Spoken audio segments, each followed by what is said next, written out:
कि फैसला किस बुनियाद पे दिया है, इस बात को जरा सोचिएगा। इसलिए मैं कहता हूं उसका धन्यवाद देना ज्यादा बड़ा काम है। प्रधानमंत्री रहते हुए उस शख्स ने सारा इंतजाम कर दिया था, और इंतजाम करने के बाद कभी कभी ऐसी भक्ति में भी लीन हो जाना चाहिए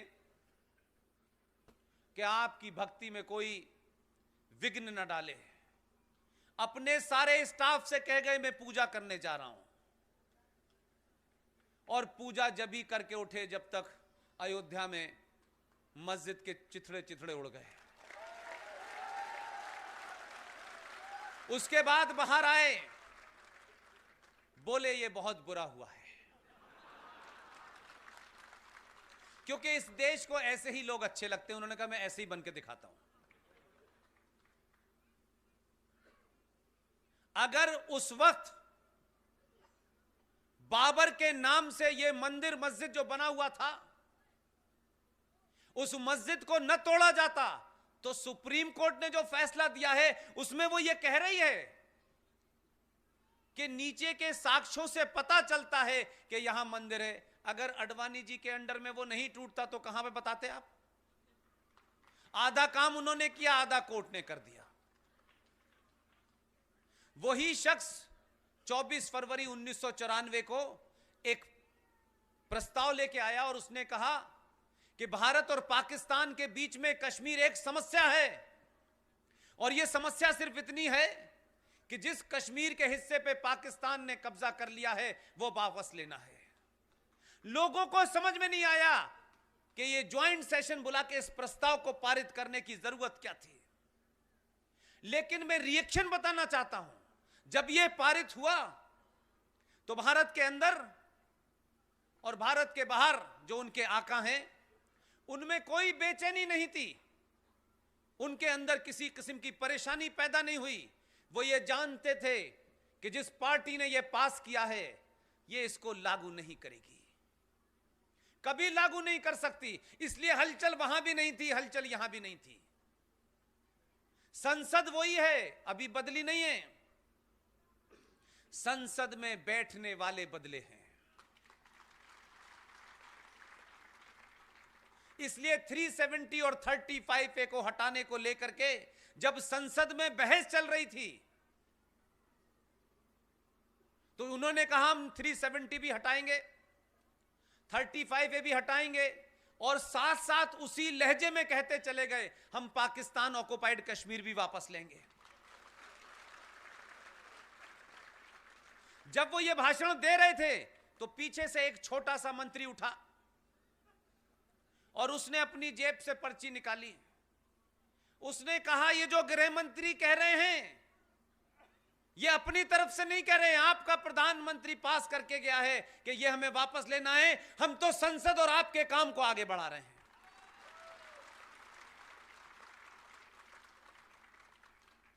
लिहाजा जब ये हुआ तो भारत के अंदर मौका ढूंढ रहे थे कि शाहीन बाग में कब धूप कम होगी और हम बैठेंगे। और वहां प्रॉब्लम क्या है उनको समझ में आ गया है। उनके यहां बहुत लोग 12 साल में रहता था, वो बार बार मुझसे कहते थे चाणक्य चाणक्य ब्राह्मण चाणक्य चाणक्य, वो यही कहते थे।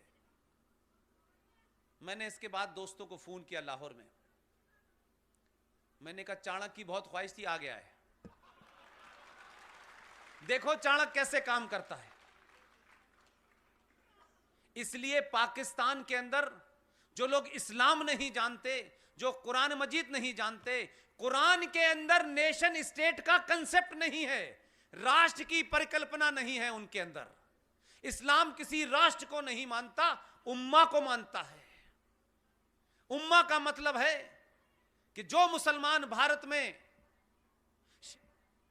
शेखावटी में भी अगर रह रहा है और अजरबैजान में किसी मुसलमान के साथ कुछ हो रहा है, मंगल ग्रह पे किसी मुसलमान के साथ कुछ हो रहा है, उसकी जिम्मेदारी कुरानिक पॉइंट से उसके प्रति ज्यादा है, अपने देश में साथ रहने वाले हिंदू मुसलमान के साथ नहीं है।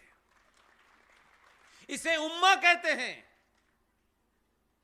लेकिन तकलीफ बताता हूं बार बार ये धरना क्यों चल रहा है।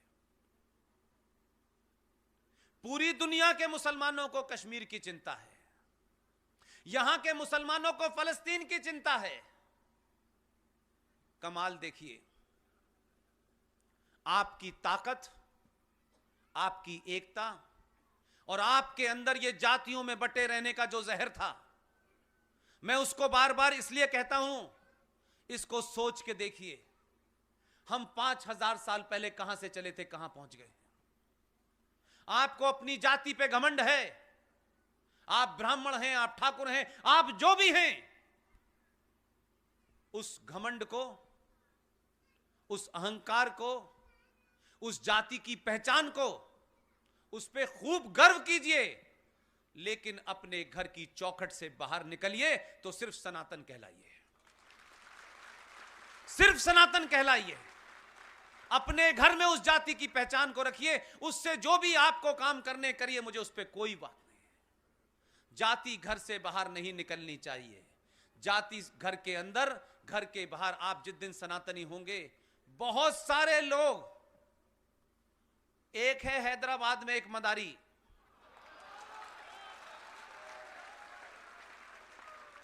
दुनिया का सबसे बड़ा झूठा। मैं हैदराबाद में 4-5 दिन पहले था, वहीं बोल के आया हूं, मुझे ऐसा नहीं है दिल्ली में बोल के भाग गया मैं, वहां बोला, पूरी रात भी रहा, सबको मालूम था किस होटल में ठहरा हूं। फोन तो हैदराबाद से करते हैं, मारने की धमकी देते हैं। मैंने कहा जब मैं हैदराबाद आया था तो मिलने क्यों नहीं आए थे?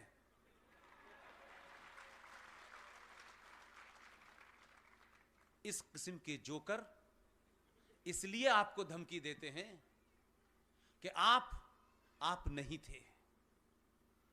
ये जो बौखलाहट है, सुना है मैंने कि राजस्थान में भी कुछ नई नई जगह तलाशी जा रही है, धरना कहां से शुरू करें,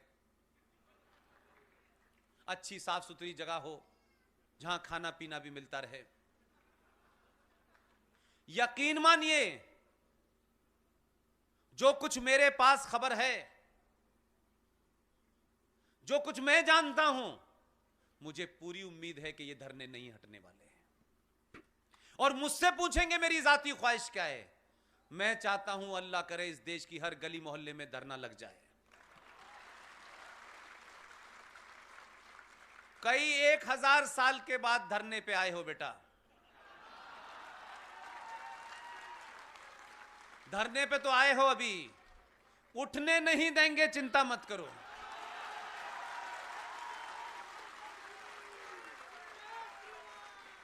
इतना धरने पे बैठाएंगे कि तुम्हारी ख्वाहिश धरना देने की समाप्त हो जाएगी। इसलिए कि वो धरने से ना उठें, इसीलिए मैं आपके बीच में और आपके स्वामी जी के दावत पे आया हूं। इन्हें धरने से नहीं उठने देना है। अभी तो CAA के नाम से बैठे हैं, ये कहते हैं कि CAA हमारी समझ में नहीं आया। ऐसा लगता है कि 70 साल से इस देश के ट्रैफिक रूल इनकी समझ में आ गए थे, सब कुछ इनकी समझ में आ गया है, सिर्फ CAA नहीं समझ में आ रहा बेचारों की।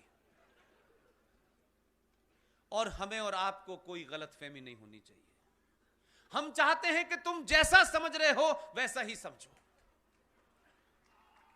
ये जो सनातनियों को मैं जगह जगह सुनता हूं, पुष्पेन जी हम आपको बुलाना चाहते हैं, हम CAA पे सेमिनार कराना चाहते हैं। मैंने कहा आपको किसने कहा है CAA के बारे में समझाने के? आपकी सरकार को समझ में आ गया, आपको समझ में आ गया, उन्हें मुझे समझाना नहीं है।